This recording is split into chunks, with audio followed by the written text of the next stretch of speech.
Now, The Hunt Palmer Show. He needs care and treatment. You are now listening to The Hunt Palmer Show, brought to you by Guarantee Health Solutions on 104.5 ESPN Baton Rouge. Is this a great country or what? Locking down the middle of the day, live from the Raising Cane studio. This is Hunt Palmer.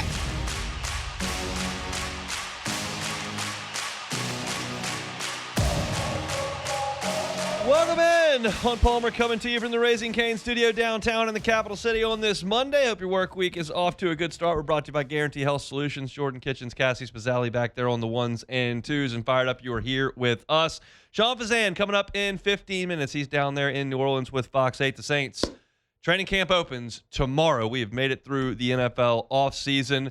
ESPN came up with a list today, 100 games that explain college football in 2026. LSU's included in 4 of those games. I want to discuss those. LSU's basketball schedule has been released. We'll get into that. We'll finish up our in-depth chart series. We've been doing that for 2 weeks. We'll do LSU's returners. We got to see a little bit of special teams in spring football, so I actually have a decent idea of who will be returning kicks and punts for LSU. We'll talk about that at 2 o'clock.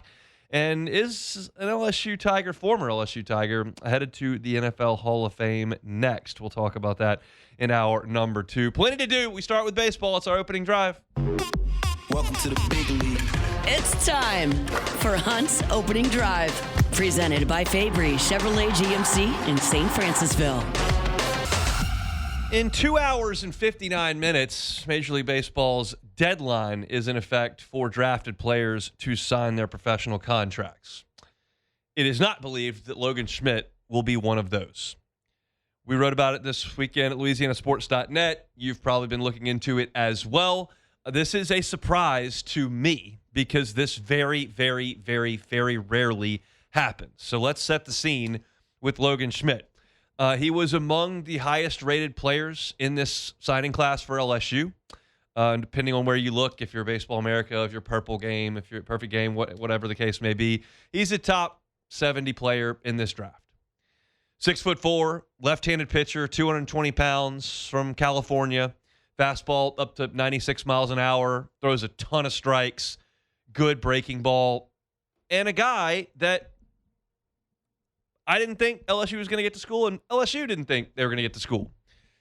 Well, speaking with some sources this weekend, I was writing stories over at LouisianaSports.net, and there was some communication between LSU and Logan Schmidt and his camp leading up to the draft, but not a ton, because it was kind of understood that Logan Schmidt was going to start his professional career. And then there was some drama. Over the course of the summer, Logan Schmidt has changed agents. There was not enough conversation between the Guardians and Schmidt's camp. And when he was selected in the second round, there wasn't going to be enough money to get him to sign. This is a player that many people projected would get north of $3 million, perhaps north of $4 million. Well, once the Guardians signed their top 10, which is the slotted rounds of the MLB draft, when you look around, they only had $1.7 million left to spend on Logan Schmidt, and that's just significantly below his number. The big portion of the overage that Cleveland had, they paid to their 7th-round pick in Savion Sims. He got $1 million at a pick that was slotted for $280K. So they spent $720,000 over on Sims. They didn't have enough bonus pool money left to pay Logan Schmidt. So the question then becomes, does Schmidt do one of 3 things? Sign for the 1.7, just say, oh, well, we'll make it up in the big leagues. Does he go to LSU, where he would have to play 3 years, because he only turned 18 on Monday. He was on Thursday. He was one of the youngest players in this draft class. Or does he go to junior college and then enroll in next year's draft? And every player's circumstances are different. I was listening to a Guardians podcast. I cannot confirm this, but this is what the Locked On Cleveland host said, and he seemed to know what he was talking about, that Schmidt went to a high school where a lot of the players on the team were in kind of a baseball school, I use air quotes, and not like the actual high school. And his life has been around baseball, and he planned to sign professionally. But the money is not where he thought it could be. High school left-handers with 97-mile-an-hour fastballs and good command don't play a lot of college baseball. They get $3 million. They get $4 million. And that's not on the table here. And it's certainly not at junior college. You're not going to get that at LSU. But the Guardians couldn't negotiate because they spent their bonus pool. This is just a situation where there was some drama around the agent switch. The Guardians didn't have enough conversation. A deal was not struck. And then the signature didn't happen. I tell y'all entering the draft every year that if a high school signee goes in the first 10 rounds, he's going to sign. And I say that because it's not like the Guardians are going to recoup the $1.7 million that they didn't spend on Schmidt. They just lose that from their draft pool. So you're not going to use it to sign anybody else. It's just gone. So this happens once or twice a year. Top 10 round signees sign 98+% of the time. And these are the instances where it doesn't happen. They didn't come to an agreement on draft day. Sometimes there's a medical situation, like with Kumar Rocker, that forced the Mets not to sign him, and he went and played independent ball. So now the decision is going to be made by Schmidt. He decided yesterday not to sign with the Guardians. I'm not going to sign for the 1.7. So now the options are JUCO and LSU. And to you, you may say, well, why wouldn't you go to LSU? You can make some NIL money. They have revenue sharing available as well. You can make some money over the course of 3 years. You can develop in a pitching ecosystem that developed Paul Skeens and developed Cade Anderson and developed Anthony Ianson and developed Gage Jump, and all those guys signed for more than $1.7 million once they left LSU. You can compete. You can play on television. You can be a college kid, and then you get paid on the other end. Well, and that makes sense. All that's great. But then you go to JUCO. Why would you go to JUCO? What if you get hurt? What if you go to JUCO and you don't get any NIL money, and then you're not great in JUCO and your value drops? Well, that's part of the risk, but he also can turn around and get right back into the draft. Is he likely in junior college to greatly elevate himself over the course of a year in JUCO? He is not. But this is what I've been told the deciding factor in this decision ultimately will be. The battle that LSU is fighting with Logan Schmidt is not that LSU is some sort of bad spot to be. It's not that LSU doesn't have a great pitch to make. The battle that LSU is fighting is that as of 3 weeks ago, Logan Schmidt had zero intention of going to college. As of 3 weeks ago, he was not going to college. And it's a hard thing for an 18-year-old to swallow a reality in which I thought I was going to have $3 million and be done with school. And now I don't have any $1 million, and I got to go to 3 years of school before I can do this thing that I thought I was going to do this summer. That's the battle.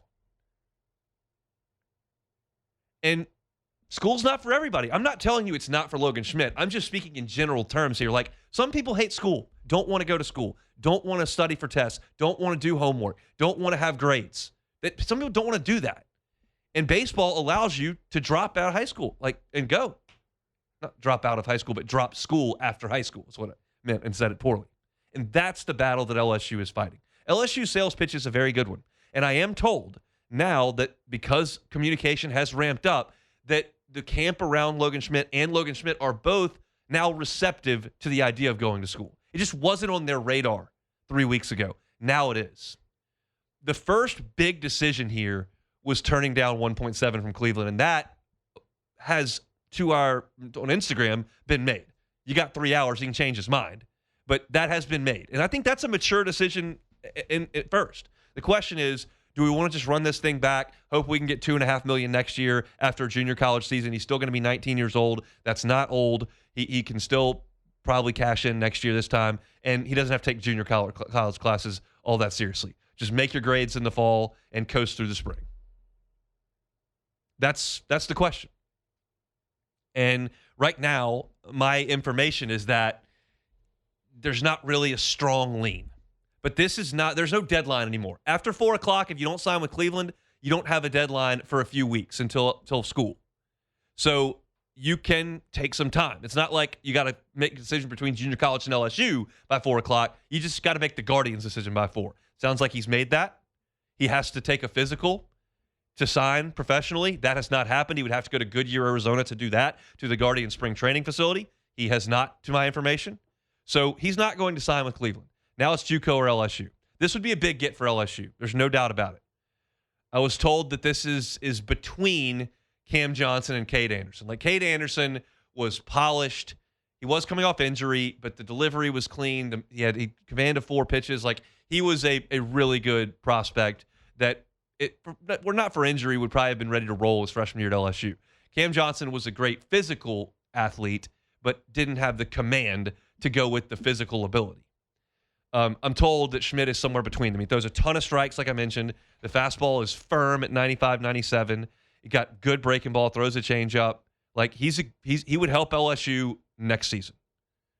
I'm not telling you he's a weekend starter. I'm not telling you he's the closer. But as a left-handed option, he would be a factor next year for LSU and projects as a front end of the rotation guy in time. No question.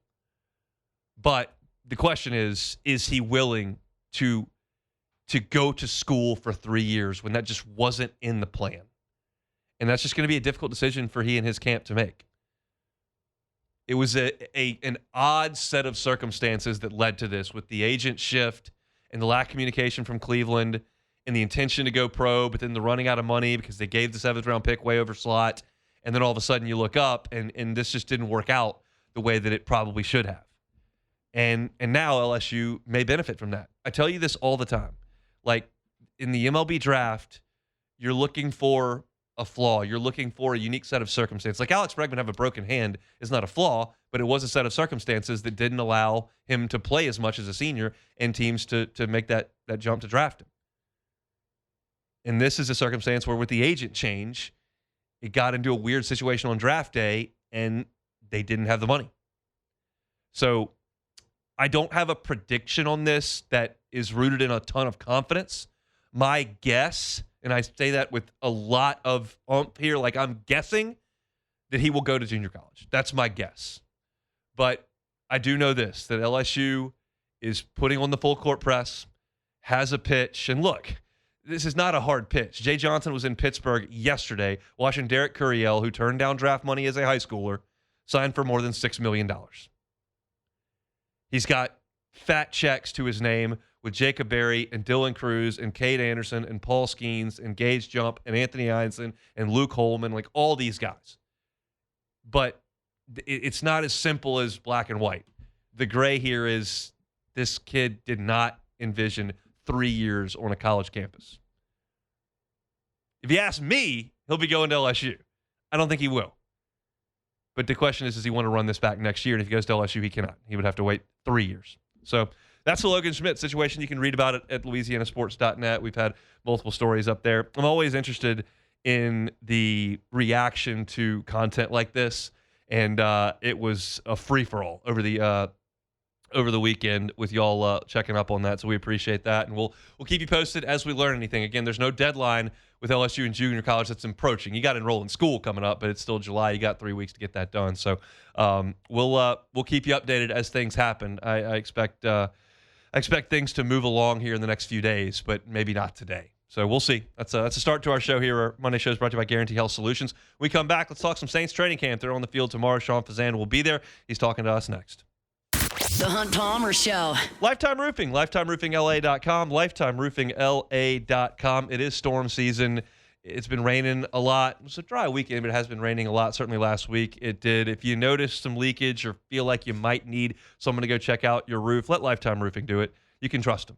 You can trust the folks at Lifetime Roofing. If they need to do a repair, they'll do a repair. If they need to fortify your roof, they'll give you a tune-up. They can do that as well. It's storm season. It might be a good idea. And if you need a new roof, they'll help you with that. You need to file a claim, they can work that out with you. If you just need to buy it through the retail market and you want to finance that, you can do that at Lifetime Roofing, and every single new roof comes with a lifetime workmanship warranty that obviously covers the workmanship. It also covers the materials as well, backed by Certainty, one of the oldest and most respected names in building.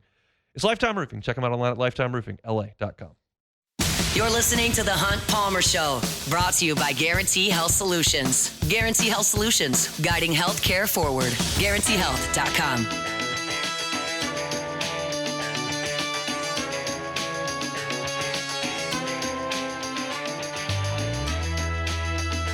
Still got a little over a week before LSU reports to fall camp here in Baton Rouge, but NFL camps are breaking as we speak, and the Saints will be in action tomorrow. Sean Fazende covers the black and gold for WVUE Fox 8 down in New Orleans. Good enough to give us a little time here on the Jim's Firearms Hotline before things get started. Sean, we appreciate the time. How are you? Sean, are you there? Yep. There you go. How you doing? Doing well. Yep, gotcha. Good. So let's talk Saints first. Are you a little bit surprised that the Saints are going to break camp tomorrow and that Chris Olave does not have a new deal? No, because there is if you just look at their history with these types of situations, when it comes to a player that they like, that they value, and that player is up for an extension, not a free agent.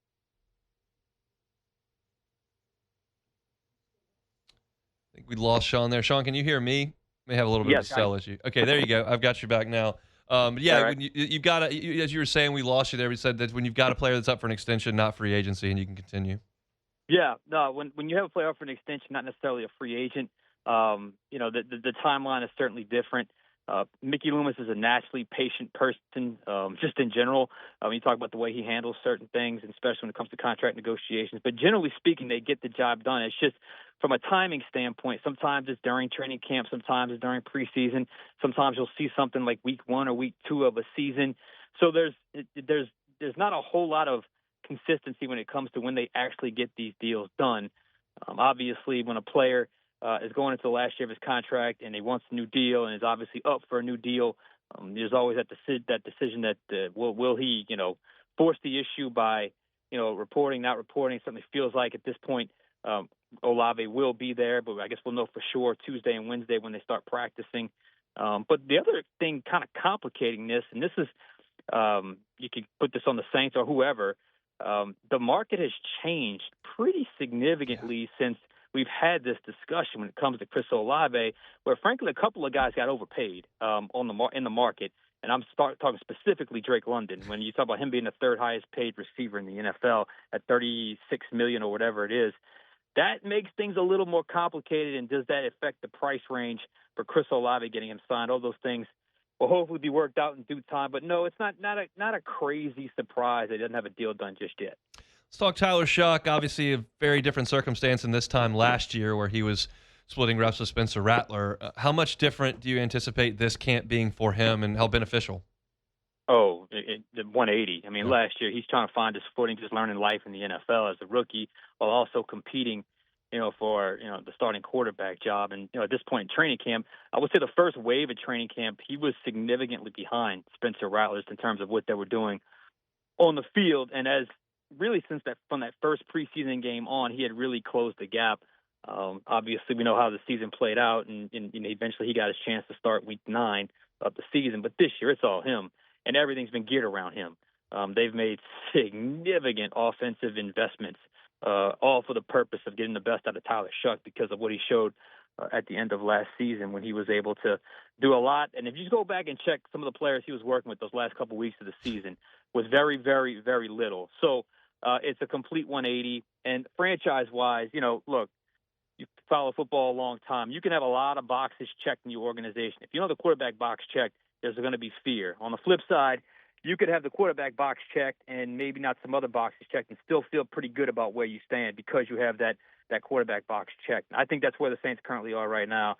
They feel like they're not want to go all in yet because he's only got 9 starts in terms of their excitement, but I do think inside that building they feel like they have someone at the game's premier position, and they're putting all resources, planning, and the entire process into getting the best out of him because they think he can bring them, back into the playoffs hopefully soon. We know Jordan Tyson's injury history, and we know that they really eased him in over the summer. What do you expect to see from him in the first couple of weeks of camp? Well, that is the biggest sort of, all right, first day of camp, check out where he's going to be at because, we saw him at rookie minicamp, just doing some routes on air type stuff, nothing crazy. And we didn't really see him again, any of the OTAs or minicamp. He was out there. I saw him doing some punt return stuff where he was just kind of catching the ball. It wasn't anything moving or anything, but he wasn't doing anything offensively. And obviously they have a plan in terms of, getting him back to health. Not just a plan in terms of getting him back to health. I think he's there, or at least appeared that way.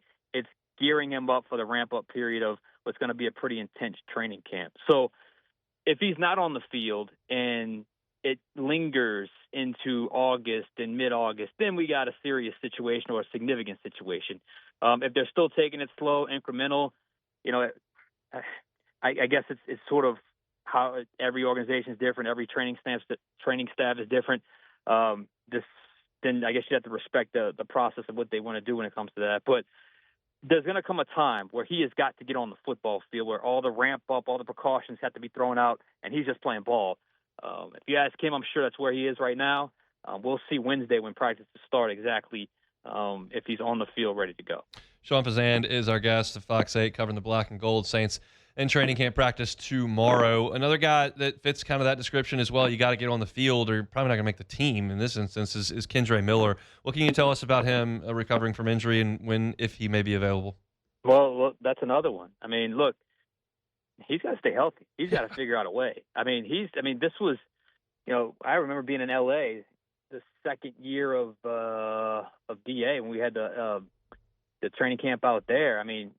First practice, first warm-up, he pulls a hamstring. I remember DA even saying he's got to figure out a way to stay healthy, and that has followed him throughout his career. And it's a shame because when he's on the field, you can certainly envision a role for him. So I would say in his case, not every injury situation is the exact same, but for him, a guy with a history, a guy who this organization has kind of been waiting on for a while, he needs to get healthy in a hurry. So hopefully he's made some progress in the offseason, didn't see him much at OTAs and mini camps. So hopefully he's back on the field, because if he's not, you're talking about a guy that could be on the outside looking in when it comes down to cut down day at the running back room. No question about it. I'm curious your thoughts on the rest of the rookie class beyond Jordan Tyson. Is there a player or two that you feel like could really make some waves this summer? Yeah, the next two right there in order.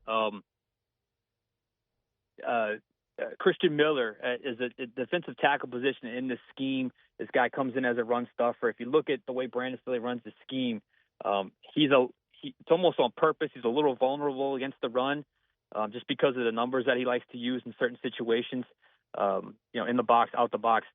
So Kendre Miller is the guy they brought in to help with the run game. It's not always the easiest to gauge in training camp because it's training camp and you tend to follow the ball, and you don't always have pads on. Hopefully the pads will come on pretty soon, and then we can get a better gauge of where he's at. And in the preseason, hopefully he can stand out.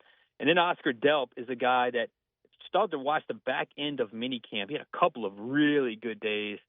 And he's a guy that they drafted that it almost feels like they felt like they got a steal. In other words, where they drafted him versus where they graded him, it felt like they had a much higher grade, higher priority in bringing him in. So you look at, it goes back to the original thought of, all this investment around Tyler Shuck. Oscar Delp is another one of those guys in terms of being a two-way type of tight end. So those would be the two. Barry Brown's another one. I think he's a guy that's got his way on is going to be via the return route, being as a returner. And then, you look at Bryce Lance. Looks the part, very tall, stays on the boundary. Little lean right now for my taste. Probably got to put a little on. So I don't know how physically if he's going to be able to hold up in training camp and in the preseason. And maybe there's some time before he actually gets on the field. But the fact that they made that kind of investment in him is another one where you're like, okay, look, they're serious about building around Tyler Shuck and getting themselves as many options as possible to get the best out of his game. Hydrate, Sean. Gonna be some hot ones out there. I know the camp grind is crazy, but we're all thrilled it's here. Thanks for the time, man. All right, bud. Happy football season. Happy football season. That's Sean Fazende down there with Fox 8 in New Orleans, covering the black and gold. I know y'all don't care at all, but it is remarkably hot out there at those football practices in July and August, because by definition, like, what do you when you're outside, what are you looking for this time of year, this part of the world? Like trees and stuff, right? Like a little shade? No. It's just like 3 football fields out there, and if the wind's not blowing, you just sit there and cook. And we're all prepared. We all know it's coming. It doesn't surprise anybody, but it is quite hot to go out there and stand there in the sun and take notes. Sweat dripping on my notebook. It's like I have to manage how many showers I'm taking a day, because I get up and run in the morning, then I shower, and then I'm going out to the facility and I stand out there and probably need to shower again before I come sit in this chair and do the show. And then I got to shower. It's a 3-shower day for these camps, but we love it. Obviously, I talk about the dog days of summer in this job just because there's sometimes not as much news going around when they're not playing any games. But we're getting there. The Saints on the practice field tomorrow. LSU, I believe the fourth or fifth is their first practice. Middle of next week, it'll be LSU, and we'll certainly have you covered on LouisianaSports.net. Ross Jackson will be out there at Saints camp every single day writing up the most detailed practice reports I've ever seen in my life. And then Matt and I will be out there for LouisianaSports.net for LSU coming up in a week and a half. So we're almost there. Exciting stuff, and it should be a fun year for the Saints. Appreciate Sean for giving us a little bit of time. Speaking of games, cool story on ESPN.com, 100 games that explain college football in 2026. It goes back about the history of college football. LSU involved in 4 of those. I was in person for 3 of them, so we'll take a little trip down memory lane when we come back. The Hunt Palmer Show. GoTro's Outdoor Power. GoTrosOnline.com. GoTro's Outdoor Power. 2 locations, so go check them out. One on Airline Highway in Baton Rouge, the other down in Gonzales. They are the National Hustler Dealer of the Year 2 of the last 3 years at GoTros. If you need a new zero-turn mower, go by and see them. And they've got amazing deals going on in July. And keep in mind, month's about up. So you might want to get by one day this week. 20% off MSRP for Hustler commercial mowers. That's 20% off MSRP for Hustler commercial mowers. And 0% financing is available for 48 months. This is the time to get by GoTros and get that new zero turn. If you've got a big property and you need to manage it, GoTro's Outdoor Power. 2 locations, Airline Highway in Baton Rouge and in Gonzales. Online at GoTrosOnline.com. This is the Hunt Palmer Show, brought to you by Guarantee Health Solutions. Guarantee Health Solutions, guiding healthcare forward. GuaranteeHealth.com.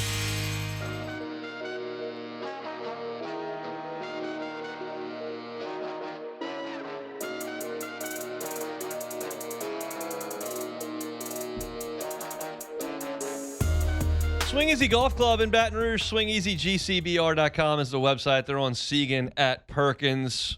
Become a member at Swing Easy Golf Club. Such a cool spot.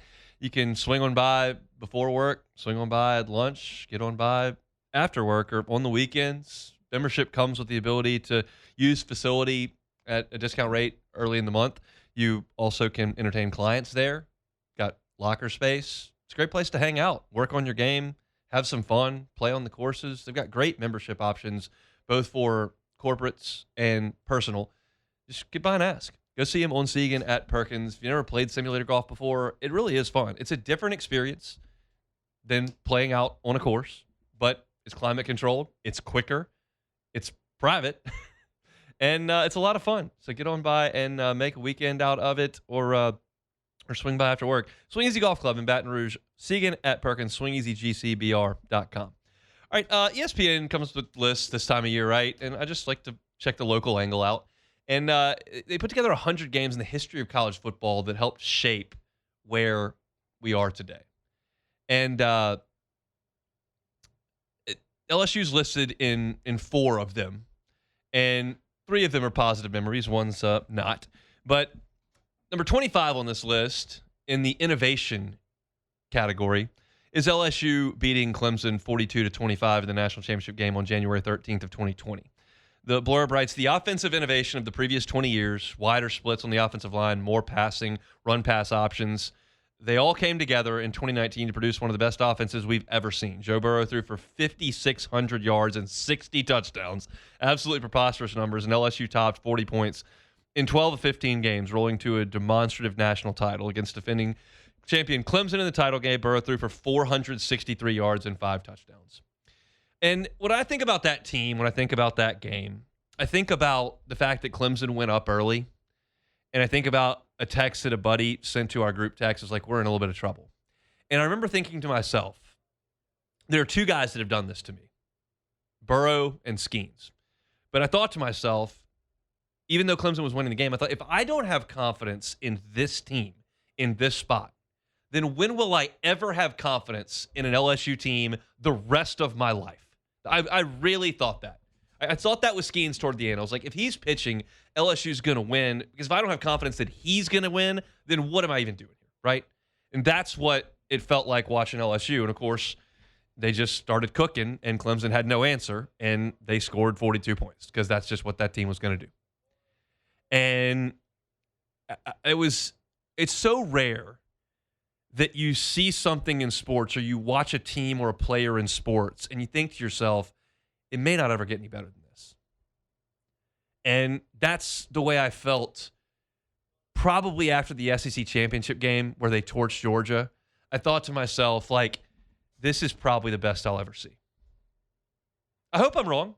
Look, Jaden was pretty damn good a few years later. But when I'm watching Burrow and Chase and Jefferson and Marshall and Clyde and that group, just thinking to myself, like, this is probably the best. Doesn't mean it's the last championship team. This is probably the best. And it's rare that happens. Like, I didn't think that about the 03 team. I didn't think that about the 07 team. I don't know that I thought that about the Cubs in 2016. I thought they were the best team in baseball that year. But, like, in the middle of this season, I was like, okay, this is the best. And that's a cool thing. So to continue on, 36 on the list is LSU defeating Oklahoma in January of 2004 to win the national championship. It says in the BCS's sixth year, we got another split national title. USC, the AP's top-ranked team, finished third in the BCS standings, won the Rose Bowl, and remained number one, while LSU claimed to share the title by beating Oklahoma in the BCS title game. As it turned out, the BCS's biggest issue was getting to pick only two teams. It took another decade to rectify that. That game will be so special to so many people for so long. It was LSU's first title in most people's lifetimes. There certainly were some people who would remember 1958 that were there for 2003, but not a lot. And to see LSU climb to that stage, when you consider that 5 years previous, LSU was a punchline in the SEC, more than 5, closer to 10. But it was remarkable to see that rise. We went in the span of 8 years. You went from, oh my gosh, I cannot believe we got to the Independence Bowl, to we win the national championship. Like, that's a stark. It's not Indiana, but it's in that realm. LSU had a much prouder history. I'm not comparing Indiana being atrocious for 100 years and then going 15-0 to that exactly, but it was a kind of a worst to first thing.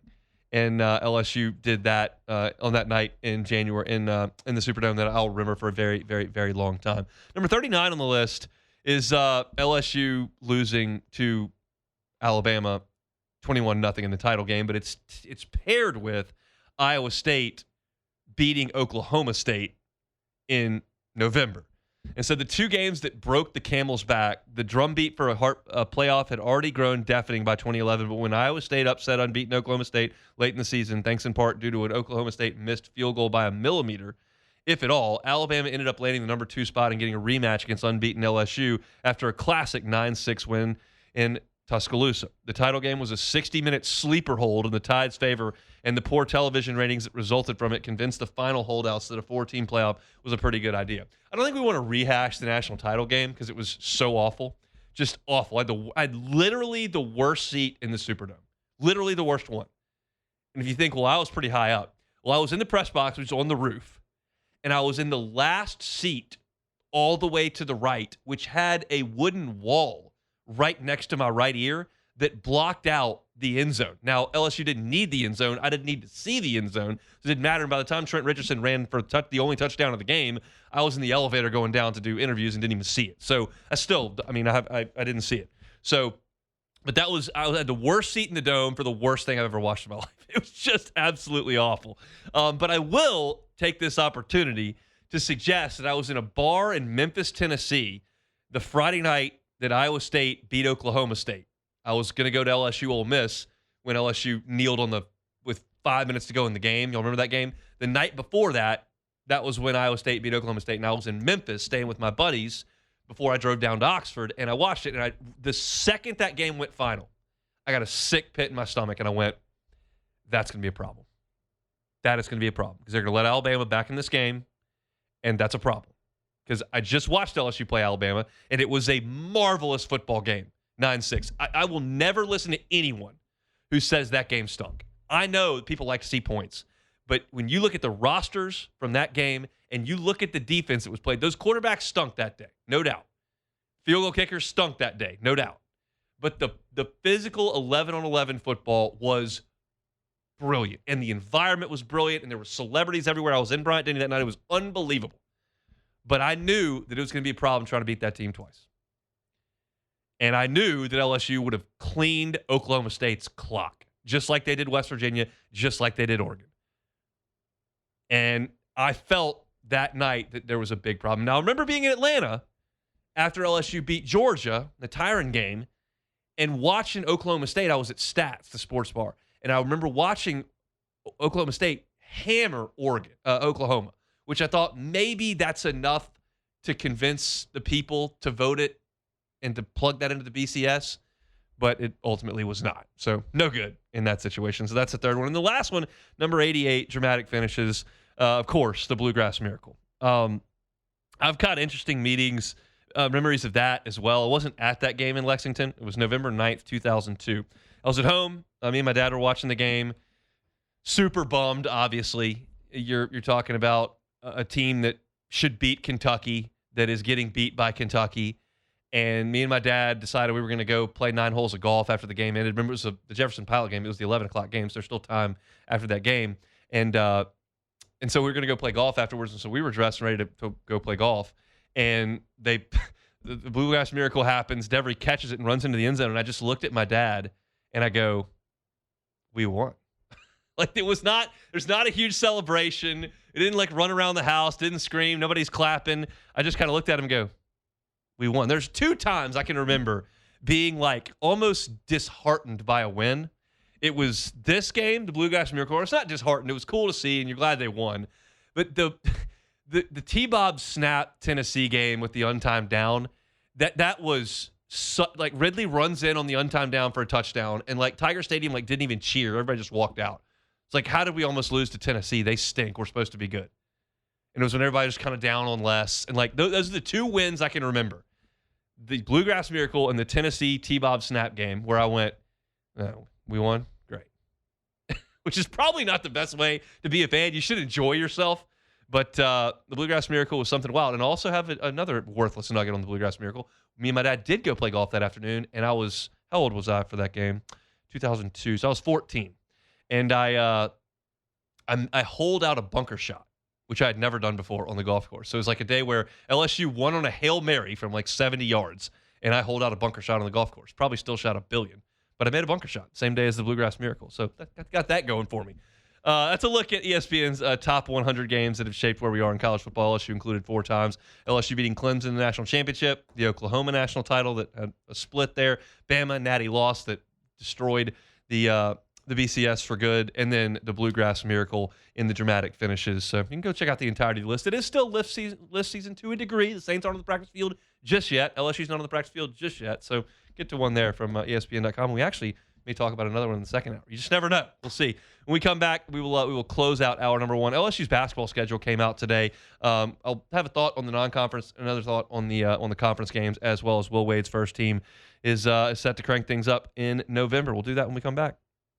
The Hunt Palmer Show. First American Bank and Trust. First American Bank and Trust. FABT.com is the website. But stop on by. If you're in Southeast Louisiana, there's one close. There's 25 locations in Southeast Louisiana. So if you're in St. Tammany or Tangipahoa, maybe down the bayou in St. James, St. John's, Lafourche, if you're near Baton Rouge and Dutchtown, Jones Creek, maybe you're in Metairie, there's a First American Bank and Trust near you. And the best thing about banking local with First American Bank and Trust is you know that the decisions that are being made on your personal loan, on your commercial loan, are being made by someone in Southeast Louisiana. When you call your bank, when you bank with First American Bank and Trust, you get someone in Southeast Louisiana, not a call center in Chicago or San Francisco, someone right here. That's the difference. And you think, oh, that's a community bank, maybe not the resources that I'm looking for with my big national bank. Wait a second. 25 locations. They've got resources. Check them out online at FABT.com or stop in. It's First American Bank and Trust. You're listening to The Hunt Palmer Show, brought to you by Guarantee Health Solutions. Guarantee Health Solutions, guiding healthcare forward. GuaranteeHealth.com.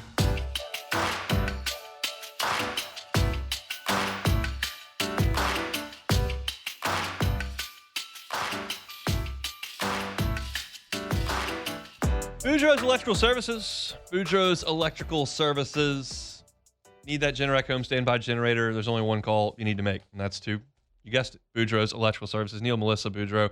Been running the show for 40 years there. Son Justin does a great job as well. Give him a call at 985-397-1562. That's 985-397-1562. Or 225-300-9389 is in Gonzales. It is storm season. It's been relatively quiet. We want to keep it that way. It's been quiet for a couple of years. But we know there is inherent risk this part of the world this time of year. So if you want to get that Generac Home standby generator to give yourself the peace of mind, whether it's at your home or your business that you own, then call Boudreaux's Electrical Services. Have them come out and install that Generac Home standby generator so you know that you're not going to lose power. It's a comforting feeling. Call Neil and Melissa, 985-397-1562, Boudreaux's Electrical Services. All right, LSU's basketball schedule was released today in full non-conference and conference play. Tigers will play 3 exhibitions this year. They'll go to McNeese to play an exhibition in Lake Charles on Thursday, October the 8th. They will play Central Florida in Baton Rouge. That's a return trip. If you remember last year, they played Central Florida in an exhibition that was televised. That's where we kind of figured out that they might have something at point guard. So they'll do that in a return trip here to Baton Rouge, and then LSU will go to Tallahassee to play Florida State in an exhibition as well. That'll be October the 24th. And LSU will open the season on Tuesday. That's November the 3rd against what is now called LSU New Orleans. They've been rebranded, obviously part of the LSU system now, so it's not UNO, LSU New Orleans. Texas Southern is game number 2 that Friday. Of course, Johnny Jones just left there to come back and be the assistant coach. They'll play Louisiana Tech. And then the big one in the non-conference, Saturday the 14th of November against Gonzaga. If you'll recall, that's the day that LSU plays Texas in football in Tiger Stadium. My information right now, I haven't seen this printed anywhere. My information right now is the plan is to play that Gonzaga game at very late at night, at like 7 or 8 o'clock Gonzaga time in Spokane. So potentially like 9 or 10 o'clock p.m. our time in Central. I don't know if that's in stone, but I was told that a couple of weeks ago. We'll see if that does happen. ULM Queens, who made the NCAA tournament, is on the schedule as well. Tigers go out to Palm Springs for a tournament for a couple. Wake Forest comes to Baton Rouge in the SEC ACC Challenge. And LSU will play at Houston on December the 13th at the Toyota Center over there in Houston. The start to the SEC is going to be bumpy. Let's just say it. LSU opens with a game. I don't know anything about South Carolina's team this year, like nothing, but I'm just going to assume they're not one of the best teams in the league, and it's at home. So that's a relatively benign start to the conference season. But listen to this after that one game. January. At Alabama, Tennessee at home, at Kentucky, at A&M, Texas, Auburn, at Arkansas, and then at Georgia. But, like, Arkansas's got lottery picks. Kentucky's got lottery picks. Bama's always good. Tennessee's always good. Texas is thought to be very, very good this year. Like, that is a remarkable gauntlet that's going to be thrown down after LSU opens with South Carolina. Again, it's at Bama, Tennessee, at Kentucky, at A&M, Texas, Auburn, at Arkansas, at Georgia. That's January. Now, February sounds a little bit more manageable. You've got Vanderbilt at home, good coach, but I don't think that's going to be one of the 2 or 3 best teams in the league. Ole Miss at home, they weren't very good last year under Chris Beard. At Oklahoma, they probably should have fired Porter Moser. So then you got Florida coming to the PMAC, but you're at Mississippi State, who wasn't great last year. At Auburn, I don't think Auburn's going to be what they once were under Bruce Pearl. I just don't think Stephen Pearl is Bruce Pearl. So you're at Auburn, then you got A&M at home. So, like, Florida's going to be great. They've got their front court back that's going to be making $1 bajillion and has won a ton of games. But everything else in February is fairly manageable. LSU's chore here under Will Wade is going to be to find somehow, some way to stay afloat in January, because there is a reprieve coming on the back end. And your last 2 games are a home game against Arkansas, and then you're at Missouri to close things out. Both those are in the month of March. But, like, you've got a shot in February to pick some games off, but you have to stay alive in January. Like, you can't go on a 7-game losing streak.